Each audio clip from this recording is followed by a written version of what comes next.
Looking for a fast-charging, ultra-responsive stylus for your iPad? Meet the 2X Fast Charge Active Stylus Pen, designed for 2018 to 2025 Apple iPads. Take your creativity and productivity to the next level. Click the link in the video description to shop now on Amazon. So you're wondering what it was like to be part of Prince's backing band, huh?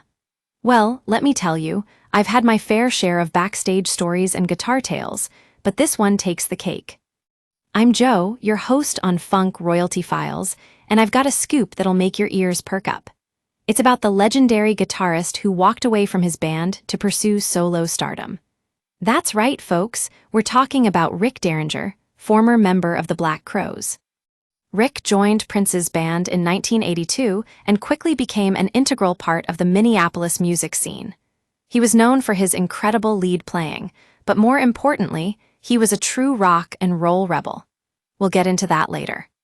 But before we dive into the juicy details, let me tell you about Rick's time with Prince.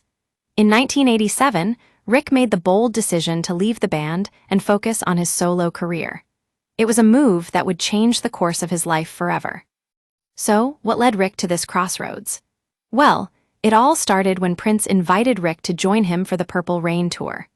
But as the days turned into weeks, and the weeks turned into months, Rick began to feel stifled by the pressures of touring with one of the most demanding artists in the industry.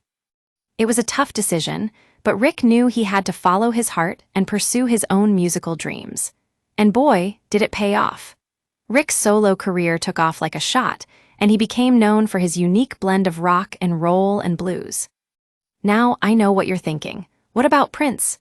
Did Rick's departure from the band have any impact on their relationship? The answer is no. In fact, Prince always championed Rick's lead playing and encouraged him to pursue his own musical path. In a surprise move, Prince even asked Rick to play guitar at the Rock and Roll Hall of Fame ceremony in 2004. That's right, folks, Rick Derringer shared the stage with one of music's greatest icons, and it was an unforgettable moment for both parties. But what about the guitar itself? Well, rumor has it that Prince even asked Elton John to buy a certain guitar just so he could play it when he came to visit. It's a story that highlights the bond between two musical legends, but also shows how even the most powerful artists can appreciate the humble things in life, like a great guitar. And speaking of guitars, I've got a story for you about Davy Johnstone, Prince's longtime guitarist. Apparently, one of his favorite guitars was once just a piece of upscale decor for his superstar bandmate, but we won't get into that now. Let's get back to Rick Derringer's tale. So there you have it, folks, the story of Rick Derringer, former member of Prince's backing band and solo rock and roll legend.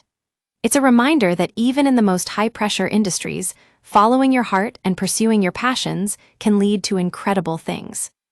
And that's all for this episode of Funk Royalty Files.